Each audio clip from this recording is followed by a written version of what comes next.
Aql vitaminlari. Siz shamolning yo'nalishini, yil faslarini o'zgartira olmaysiz, biroq o'zingizni o'zgartira olasiz. Jim Rohn Amerikaning biznes sohasidagi buyuk faylasufadir. Uning karyerasi 40-yildan buyon davom etib, yer yuzi bo'yicha 3 milliondan ortiq insonlarning hayotiga kirib bordi.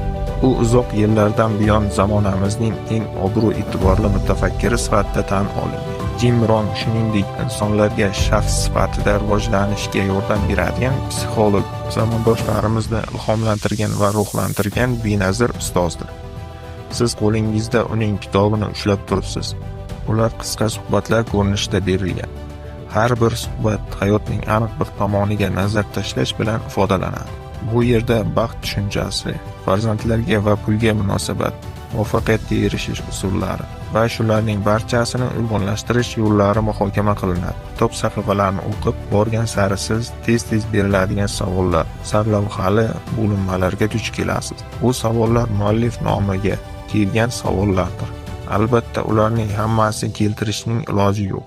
Shuning uchun savollar ichidan eng muhimlari, eng qiziqarlilari va hozir aktual hisoblangan Jim Rohn tomonidan tanlab olingan men sizlarga sog'lom hayot tarzi, baxt va boylik, o'zingizga sovg'a qilishingiz mumkin bo'lgan sabr-toqat, sof fikrga ega bo'lish, boy bilim, o'z kuch-qudratingizga ishonch, orzu qilish va unga ergashish, uning mukofotidan zavqlanishingizni tilayman. Siz shunga loyiqsiz, deydi Jim Rohn. Bu kitob har qanday kompaniya, firma va tashkilotlarning biznesmen va rahbarlari uchun mo'ljallangan. Mazkur qo'llanma biznesmen uchun qiziqarli, shuningdek, endigina tadbirkorlikni rejalashtirayotgan insonlarga ham kerakli hisoblanadi. Amerikalik mashhur biznes faylasuf, chet el bestselleri Jim Rohn maslahatlari kichik, yakka tartibdagi ishlab chiqarishdan tortib to ulkan masshtabdagi transnatsional korporatsiyalar rahbarlarigacha juda zarurdir.